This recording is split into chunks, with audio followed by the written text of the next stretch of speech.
ইলমে মারিফত ব্যক্তি কেন্দ্রিক, সমাজ কেন্দ্রিক নয়। এর জন্য ইলমে মারিফতের অনুসারী যারা, তারা হৃদয় রাজ্যে এবং দেহ রাজ্যে ভ্রমণ করে। ওই হৃদয় রাজ্যে ভ্রমণ করলে শয়তানের পরিচয় পায়, আর দেহ রাজ্যে ভ্রমণ করলে পরে সে নিজেরও পরিচয় পায়, রবেরও পরিচয় পায়। এর জন্য আমরা যেন এই ইলমে মারিফত, ইলমে তাসাউফের শিক্ষা গ্রহণ করতে পারি।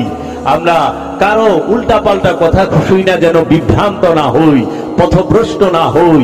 নিজেকে চেনার একমাত্র মাধ্যমই হচ্ছে ইলমে তাসাউফ।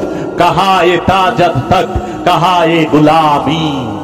এর জন্য বাবা জাহাঙ্গীর বলেছে, খবরদার বাবা, মোল্লা দিয়া মোহাম্মদের বিচার করবা না, খাদেম দিয়া খাজা বাবার বিচার করবা না, আর পাদ্রী দিয়া যিশুর বিচার কইরো না, ভিক্ষু দিয়া গৌতম বুদ্ধের বিচার কইরো না। কারণ খাদেম খাদেমি, খাজা খাজাই।